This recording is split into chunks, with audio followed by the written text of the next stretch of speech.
अस्सलाम वालेकुम नाज़रीन, आज 28 मई को डॉक्टर अब्दुल कदीर खान जो मोहसिन पाकिस्तान है, उन्होंने पाकिस्तान के लिए एटमी हथियार बनाया। आज उसका सारा क्रेडिट नवाज शरीफ लेने की कोशिश कर रहे थे, जो उन्होंने आज तकरीर की। इस पर काशिफ अली अब्बासी ने जवेद लतीफ को शो में बुलाकर उनकी खूब क्लास लगाई। आइए पहले उनकी गुफ्तगू सुनते हैं, फिर इस पर बात करते हैं। आज यौम तकबीर है और आज मैंने मुस्लिम लीग नून की जानिब से आज अखबारों के फ्रंट पेज इश्तिहार अगर उसमें बड़े बड़े इश्तिहार देखें और ये आपकी मैं टीवी स्क्रीन पर भी चल रहे हैं। सर ये तो ऐसा लगता है कि ये नवाज शरीफ साहब ने को अपने गराज में खुद ही एटम बम बनाया, को ग्वाल मंडी से शायद कोई वो पेचकस और वो सारा कुछ लेकर आए थे। डॉक्टर अब्दुल कदीर खान जिनके बारे में ये कहा जाता है कंटेनर या फ्रिज में छुपकर उन्होंने हॉलैंड का बॉर्डर क्रॉस किया था, प्लान्स लेकर आए थे। जुल्फिकार अली भुट्टो की तस्वीर तो अतवादियों की वजह से लगा दी, ज़ियाउल हक साहब के दौर में ये प्लान आगे चला। ऐसे लगता है आप इनको भूल क्यों गए? डॉक्टर अब्दुल कदीर खान कहाँ है इस सारी में? आपकी वीडियोस चली जो आपके इजलास की चल रही थी, उसमें भी उनका कोई जिक्र या कोई मैंने तस्वीर नहीं देखी। एक तो ये था कि बड़ा अच्छा दिन है और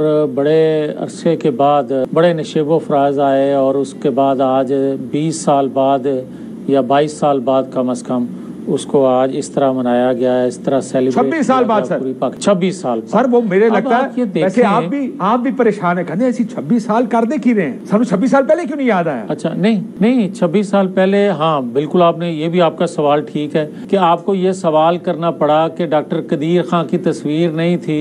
हालांकि डॉक्टर कदीर खान को जब मजबूर किया उस वक्त के आर्मी चीफ ने के माफी मांगे, वो भी आपको चीजें याद रहनी चाहिए। अगर नवाज शरीफ एटमी तजर्बा ना करते, लेकिन अगर डॉक्टर कदीर खान न होते तो ये तजर्बा करने की नौबत ही कहाँ आती सर? अच्छा, तो सारा क्रेडिट आप ये देखें कि फिर नहीं फिर उस वक्त उसको क्रेडिट क्यों ना दिया गया जब उससे माफी मांगने पर मजबूर किया गया था? कह चुके कि मियां साहब तो ये टेस्ट करना ही नहीं चाहते थे, धमाके करना ही नहीं चाहते थे। आपको अगर कहते मैं सुना देता हूं, वो इंटरव्यू करवाया गया था। उस वक्त की कैबिनेट के 4 वज़रा ये बात कह चुके हैं, 3 से 4 वज़रा के मियां साहब नहीं करना चाहते थे और कैबिनेट का प्रेशर। अच्छा यार एक सेकंड, चले सर ये किसी और तरफ चला जाएगा मामला, ये आज के दिन का ये टॉपिक ही नहीं है। मैं तो सिर्फ क्योंकि कदीर खान साहब की तस्वीर होती तो मैं पूछता ही ना।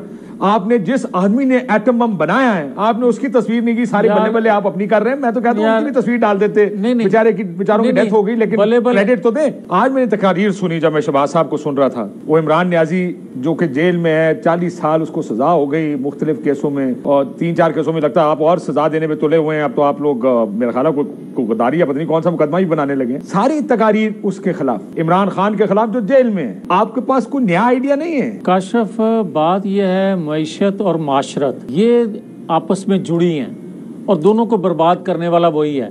अब किस तरह वो आज अगर ये कहे कि मुझे शेख मुजीब से मिला दें, तो शेख मुजीब का जो रोल था वो पाकिस्तान के लिए जो था वो पाकिस्तानी कौम जानती है। सर एक सेकंड, वो चीफ क्या रोल था? उसका रोल था कि उसने चीफ पोलिंग एजेंट बना मोहतरमा फातिमा जना का अयूब खान के मुकाबले में। तो आप ये नहीं कह रहे कि शेख मुजीबुर रहमान गलत थे, आप ये कह रहे हैं इमरान खान साहब उनसे अपने आप को ना मिलाएं। ये ना एक सेकंड और, अगर यही बात करनी है तो एक मुमासलत है दोनों में। वो ये है कि हमीदुर रहमान कमीशन रिपोर्ट जो थी वो पब्लिक ना हुई।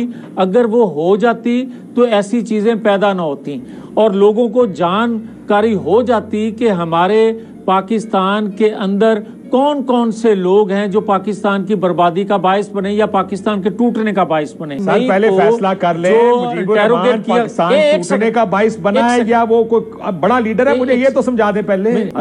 यार मैं बात तो मुझे कर पहले मुझे समझने देना सर, मुझे क्योंकि आपने इतनी लंबी कर दी, वो समझिए वो अच्छा लीडर था या बुरा लीडर? अच्छा मेरी बात सुन ले पहले। सर ये बताए ना, बात सुने आप सीधा जवाब नहीं दे रहे, मैं जवाब दिए बगैर आपको आने आगे नहीं जानूं। मुजीबुर रहमान बागी था या नहीं था? देखें दो चीजें थी कि उसको शिकायत थी और जेन्युइन शिकायत थी कि ताकतवर हलकों की जानब से जो एहसास महरूमी वहां था वो बढ़ता जा रहा था, उसको ड्रेस ना किया गया। तो अगर ये बात गद्दारी के जुमरे में आती है कि जब उसने सारे लाइनें लगा के कह रहे हैं 1971, बात तो सुन ले जी और यार मेरी बात तो प्लीज बात सुन ले। मैं काशिफ दूसरी बात वही करने लगा हूं, उसने जब 6 नुकात दिए तो 6 नुकात को कोई पढ़ ले, उसके बाद उसको गद्दारी लोग कहेंगे। जमहूरियत से मियां साहब को सुनाने लगा मुझे, फिर अब एक सेकंड, मगर आपने कहा ये 6 पॉइंट देखने के बाद कि वो गद्दार है। मियां साहब कहते हैं पाकिस्तान का बागी नहीं था, वो पाकिस्तान का हामी था। जरा सुनिए जरा मियां साहब। शेख मुजीबुर रहमान बागी नहीं था पाकिस्तान का, वो पाकिस्तान का सख्त हामी था वो, लेकिन हमने उसको बागी बनाया। अपने क्लिप सुनवाने से पहले जो कुछ मैंने कहा यही तो कहा है। नहीं सर, कि वो मुहिब्बे वतन 6 पॉइंट्स के बाद वो गद्दार था।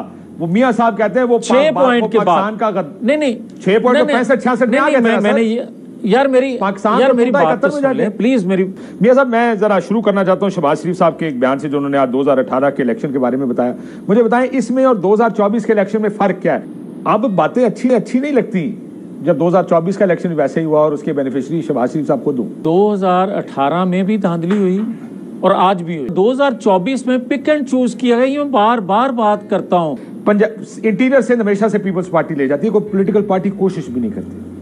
कराची एमकेएम को दिया गया, हालांकि तहरीक इंसाफ की वहां पर ज्यादा सीटें थी। खैबर पख्तूनख्वा पिछला इलेक्शन हो या उससे पिछला इलेक्शन हो, वो तहरीक इंसाफ का है। असल बैटल ग्राउंड नून लीग की हमेशा पंजाब रहती है, जिसमें आप मुकाबला करते हैं, जिसमें लास्ट टाइम आप बड़ी पार्टी बने 2018 में।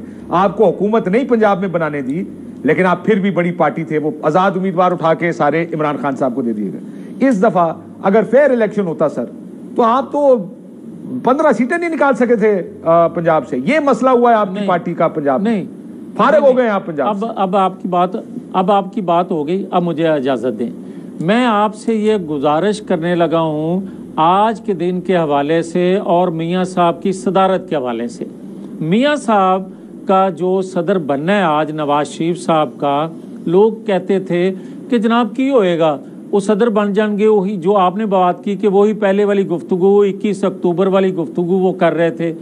भाई साहब, बात यह है कि जमात किसी की हो और रास्ते लगामे किसी और के हाथ में हो, जमात नहीं चलती। आज रास्ते लगामे नवाज शरीफ के हाथ में है। और शहबाज शरीफ किसी और है। एक सवाल सर रुक जाए। शहबाज शरीफ कोई और है ना, इस तरह नहीं, इसी तरह सर, इसी तरह। बिल्कुल फर्क होता है। नहीं, फर्क होता है भाई। ये कैसी बात करते हैं आप ये बताएं कि क्या नवाज शरीफ और शहबाज शरीफ में, शहबाज शरीफ एक वर्कर है, नवाज शरीफ उसका लीडर है। ये कैसी आप कह सकते हैं कि एक ही है? मैं आपको ये कहता हूँ वो तो आप इसका मतलब है कि सियासत में भी फारिग हैं और हुकूमत में भी फारिग हैं। मैं आऊंगा इस नुक्ते पर। 6 जजेस का खत लिखने पे तो आज खुद नोटिस होता है, ये मैं कह रहा हूँ। और 5 जजेस का नवाज शरीफ नाम लें, उस पे आज खुद नोटिस आज तक नहीं हुआ।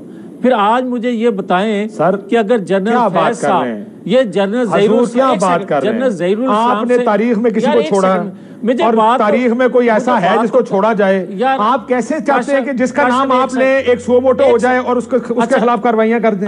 कोई तरीका, कोई एविडेंस देना। एक जनरल फैज साहब मेरे भाई खत्म नहीं हुए, वो रिटायर जरूर हुए हैं, मगर 2024 के 8 फरवरी के इंतखाबात में उनका पूरा रोल था। और जनाब मियां साहब ये बताएं कि जनरल जलानी से शुरू हुई सियासत 9 सितारों और आईजीआई से घूमती हुई ये 2024 में आपने क्या किया? आपने भी तो वही लंदन प्लान की है, आपने भी तो वही डीलें बनाई, आपने भी तो वही काम किया कि मुझे इलेक्शन जिता दो पावे फॉर्म 47 से ही। आप अपनी सीटें हार गए, लेकिन आपने खड़े होकर असूल की बात नहीं की, आपने खड़े होकर पावर की बात की है। काशिफ, आप बड़ी जबरदस्त बात कर रहे हैं। मैं बिल्कुल आपकी बात को इंडोर्स करता हूं, आगे चलना चाहिए। आपकी यादाश्त 2018 पे जाके रुक जाती है, उसके बाद आप नहीं सुनना चाहते ना। वो कहते हैं, अंग्रेजी की मिसाल है, see no evil hear no evil. ना आप देखना चाहते हैं ना आप सुनना चाहते हैं। आप चाहते हैं कि जनाब 2018 तक सब रहे। आप सिर्फ उस वक्त इनकलाबी हैं जब वो आपके खिलाफ खड़े हैं, जब वो आपके साथ खड़े हैं आप इनकलाबी नहीं है सर। आप चाहते हैं वो मेरे साथ ही खड़े। नाज़रीन, ये nuclear power project Zulfikar Ali Bhutto के दौर में शुरू हुआ और उन्होंने तमाम तर आलमी दबाव के बावजूद इस प्रोजेक्ट को कंटिन्यू रखा। फिर जनरल ज़ियाउल हक का दौर आया, फिर बेनज़ीर भुट्टो का दौर आया, लेकिन नवाज शरीफ के दौर आने से पहले ये प्रोजेक्ट मुकम्मल हो चुका था। लेकिन आलमी दबाव होने की वजह से न्यूक्लियर टेस्ट नहीं किया गया था। और फिर जब नवाज शरीफ का दौर आया, उस वक्त डॉक्टर अब्दुल कदीर खान का कहना था कि हमें चागी के मुकाम पर धमाके करने चाहिए। इस पर नवाज शरीफ का कहना था कि मैं इसका बटन तक नहीं दबाऊंगा, लेकिन डॉक्टर अब्दुल कदीर खान के मुताबिक नवाज शरीफ को जबरदस्ती मनाया गया, क्योंकि उस वक्त के हमारे हमसाया मुल्क इंडिया से हमें बहुत ज्यादा खतरा था। और धमाके करना बहुत जरूरी थे और इसी वजह से धमाके करना बहुत जरूरी थे। 28 मई का दिन आवाम के लिए बड़ा मुबारक दिन है। लेकिन नवाज शरीफ इस सारे प्रोजेक्ट का क्रेडिट खुद लेने की कोशिश कर रहे थे, जबकि नवाज शरीफ का इस पूरे प्रोजेक्ट में रत्ती बराबर भी हिस्सा नहीं। न्यूक्लियर प्रोजेक्ट जुल्फकार अली भुट्टो के दौर में शुरू हुआ और प्रोजेक्ट मुकम्मल होने के बावजूद इसको टेस्ट नहीं किया गया था। नवाज शरीफ तो किसी सूरत धमाके करना ही नहीं चाहते थे। ये उस वक्त के इदारों ने नवाज शरीफ को मजबूर किया कि धमाके जरूर करने हैं। आज मोहसिन पाकिस्तान डॉक्टर अब्दुल कदीर खान को बुला दिया गया, उसकी एक तस्वीर तक नहीं दिखाई गई, जबकि बड़ी स्क्रीनों पर नवाज शरीफ की तस्वीरें चलाई गई और नवाज शरीफ सारा क्रेडिट लेने की कोशिश करता रहा। और इस पूरे प्रोजेक्ट में नवाज शरीफ को हीरो बनाकर पेश किया गया, जबकि नवाज शरीफ का इसमें कोई अमल दखल ही नहीं था। नवाज शरीफ इस बात का क्रेडिट लेकर अवाम को मुतासिर करना चाहते हैं, जबकि अवाम इनसे पहले ही बहुत ज्यादा मुतरफर हो चुकी है। जैसे ये जाली मैंडेट पर इस वक्त हुकूमत पर जबरदस्ती मुसल्लत है। अब ये इसी वजह से इस तरह के झूठे क्रेडिट लेने की कोशिश कर रहे हैं ताकि अवाम इनकी बातों में दोबारा आ सके। लेकिन अवाम अब इन्हें हमेशा के लिए मुस्तरद कर चुकी है, क्योंकि एटमी धमाके करना तो एक तरफ, नवाज शरीफ छोटा मोटा आलमी दबाव भी बर्दाश्त नहीं कर सकते। चूंकि शहबाज शरीफ, नवाज शरीफ और मरियम नवाज अवाम की नजर में मुस्तरद हो चुके हैं, क्योंकि ये अवाम की मंशा के खिलाफ इस मुल्क पर मुसल्लत हुए हैं और हुकूमत कर रहे हैं। इसकी वजह से अवाम इनसे बिल्कुल भी मुतमईन नहीं है और अवाम इनको पूरी तरह से मुस्तरद कर चुकी है। इकोनॉमी भी इनसे नहीं संभाली जा रही और अवाम के लिए पहले ही बड़ा मुश्किल वक्त है। अवाम के लिए 2 वक्त की रोटी नहीं पूरी हो पा रही। नाज़रीन, बजट भी आने वाला है और बजट में भी ये अवाम दुश्मन पॉलिसीज ला रहे हैं। महंगाई का एक नया तूफान आने वाला है। आज तक जितने भी अच्छे काम हुए हैं, इन सब का क्रेडिट नून लीग लेना चाहती है। हालांकि सब लोग जानते हैं कि नून लीग ने सिर्फ इस मुल्क में करप्शन को ही फरोग दिया है। नाज़रीन, आपके इस बारे में क्या राय है, कमेंट में जरूर बताइएगा। अगली वीडियो में मिलते हैं, तब तक के लिए अल्लाह हाफ़िज़।